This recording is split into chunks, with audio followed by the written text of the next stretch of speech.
3, 2, 1, jump! Tsaka dumami sila guys. Kumapal. Yan ang sekret. Kung kaya sekreto ko kaya tumaba sila tapos dumami yung pinaka bamboo shoot. Yan ang pinaka sekreto ko guys. Yan ang pinaka technique dyan guys. Dati kasi nga maliliit yung ano dito. Maliliit yung tumubo dati kasi nga mahina. Nung ano guys, nalagyan ko na ng ganito, ng pataba, nung binubudburan ko na. Kaya biglang ano guys, biglang nagsilaki yung mga tumubong bamboo shoot. Kaya natuwa talaga ako guys. Yan o, ganyan lang ganyan. Budburan nyo lang guys. Yan. Budburan nyo yung paikot para makakain lahat ng ano guys, mga puno. Yan, tapos tanggalan ng ano, damo guys. Importante maalisan ng damo kasi, ng damo kasi. Yung damo kakain guys dito sa nilagay kong pataba eh. Kaya dapat tanggalin ko ng damo. Yan guys, so ganyan lang. Yan, tignan nyo guys, lalong lalaki ulit to, tsaka lalong kakapal guys ang ano, kakapal ang itong Chinese bamboo na to. Magsisilabasan na may mga bamboo shoot guys. Tignan nyo, mga ilang araw yan guys, kasi ma-absorb na naman lahat ng pataba na nilagay ko. Yan. Yan ang technique dyan guys. Bale nilalagyan ko lahat ito guys, itong apat na ano na to, apat na, ay apat, ilang tumpok pa ito, tatlong tumpok lang pala ito guys. Bale itong tatlong tumpok na to guys, nilalagyan ko na pataba lahat paikot. Yan.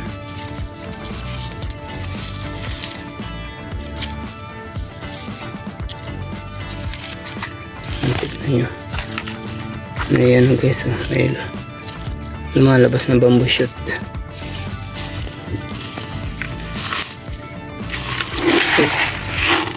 Okay, so may lumabas na bamboo shoot, dalawa.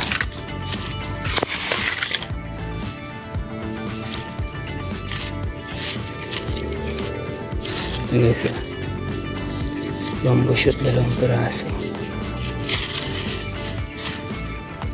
Budburan natin ngayon guys ng pataba para gumanda siya, para tumaba siya guys.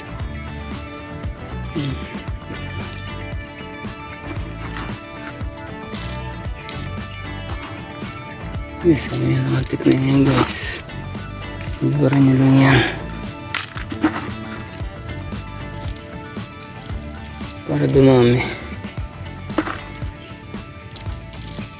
Para dumami yung Chinese bamboo nyo. Kasi patabaan na to guys eh. Kasi pag hindi nalagyan ng pataba tong Chinese bamboo, ihina siya guys, lilit yung pinaka ano niya, puno. Kasi nga magkakaagawan sila ng sustansya.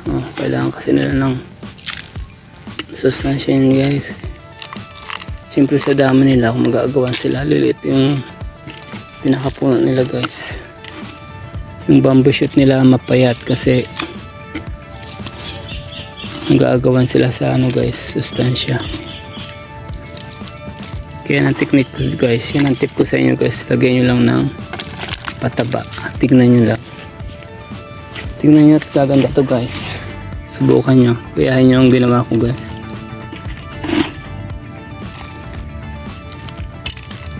Asahan nyo na gaganda yung ano nyo, gaganda yung Chinese bamboo nyo guys. Yan, nilagyan kong palibot para maganda sila guys.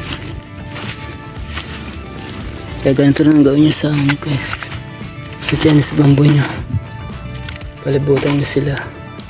Yan, ikutan nyo, lagyan nyo ng Chinese ng ano, pataba. Ayan, para gumanda sila guys.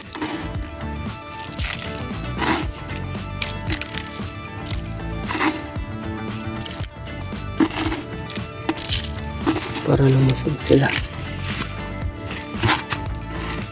Siguradong tataba yan guys.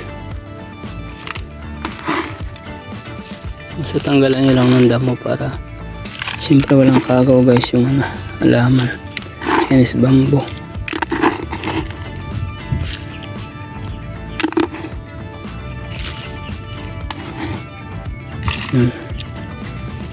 Yan guys.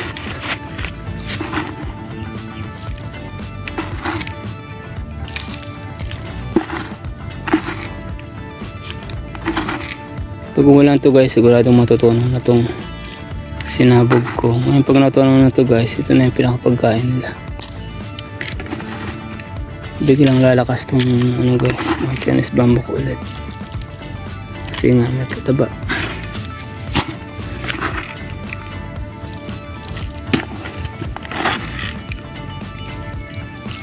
Pero may mga damo guys, mamaya pagkatapos ko magsabog ng pataba, tatanggalan ko ng to guys, damo, kasi nga silang tataba guys hindi yung Chinese bamboo ko, kaya tatanggalan ko lahat ng damo guys. Yung mga bamboo shoot guys, may lupa guys, bamboo shoot. Kailangan tanggalan ko yan. Sabuyan ko muna guys yung palibot bago ko tanggalan ng damo. Yan lang ang technique, yan lang ang tip ko sa inyo guys. Simpleng tip lang yan pero napakalaking panginabang yan guys. Tsaka talagang totoo guys. Totoo itong tip ko sa inyo na to kasi kita nyo naman ang result guys. So nasubukan ko na kaya sinashare ko lang sa inyo para maging maganda rin ang kalalabasan ng nyo. Halimbawa may Chinese bamboo kayo, ganito lang din gawin nyo. Gagandang nila guys, tubo nila lalaki tsaka dadami sila. Yan tingnan nyo, mga ilang araw lang yan guys, meron na namang lalabas na bamboo shoot yan. Tingnan nyo lang.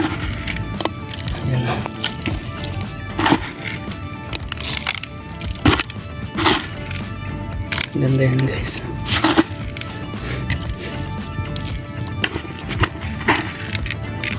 Tingnan nyo, biglang ganda niyan. Kasi mga pagkain na naman sila guys. Tapos mamaya guys, pag umulan na ayos, matutunaw tong pataba na nilagay ko. Ma-absorb na nila guys yan. Makakain na nila yan. May tanggalan ko lahat ng damo to guys kasi nga agawa nila yun.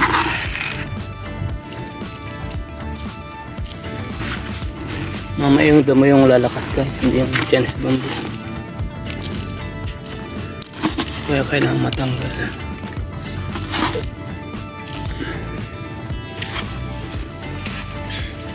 Ang dami, bigla silang kumapal. Dati hindi naman sila makapal guys simula nung nilagyan ko ng pataba, gumanda, naging okay sila.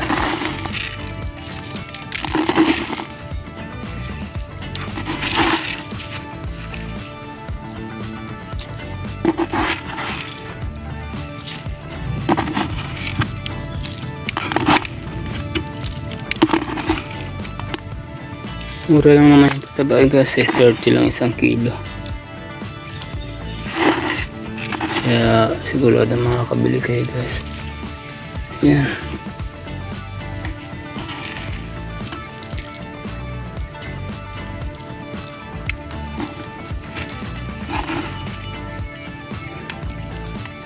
Yan, tapos hintayin ko na lang uulan guys. Mamaya ulan to guys.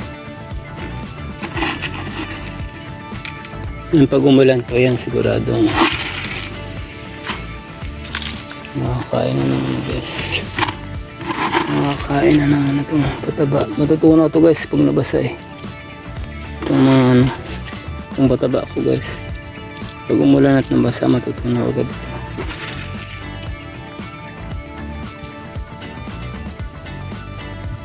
Tama.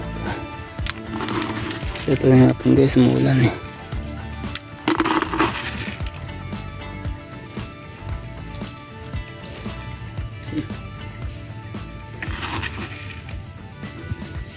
Yes.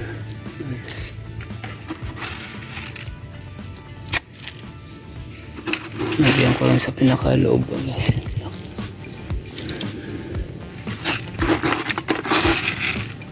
Nagisan ko lang yung pinakaloob-loob para mataba din sila.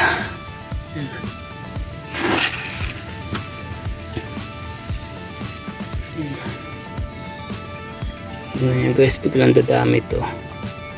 Sigurado. Yan.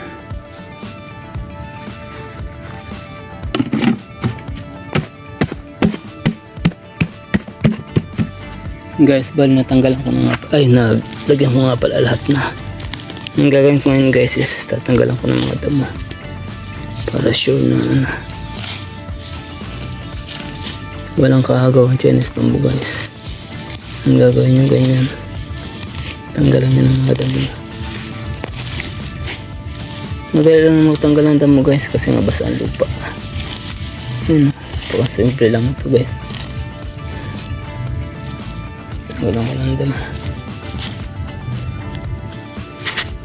Ngayon pag natanggal na yung damo lahat guys, wala nang kalaban yung natin, Chinese bamboo. Wala nang kakain sa nilagay natin bataba kundi yung Chinese bamboo lang. Kaya ang mangyayari, dadami sila tsaka tataba guys yung mga pinakapuno na naman nila. Kasi napakatibay yung Chinese bamboo guys eh.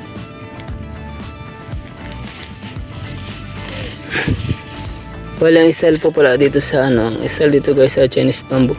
After 2 years, pwede na silang harvestin. Kasi magulang na yun guys eh. Magulang na yun after 2 years. Tsaka kita nyo naman sa puno guys eh. Pag magulang na or hindi. Pag magulang na guys, may mga lumalabas ng kulay yellow sa mga puno guys. Sa mga puno nila may mga yellow na mga sa mga puno nila guys. Makikita nyo na magulang na. Pag mayroon ng magulang, pag may mga yellow na, yun, pwede na kuha na yun guys. Kung may mga yellow na yung pinakapuno niya. Basta 2 years lang guys. O kaya kung hindi nyo matandaan, basta yun ang magbabasehan nyo. Tignan nyo lang guys kung may yellow yung pinakapuno.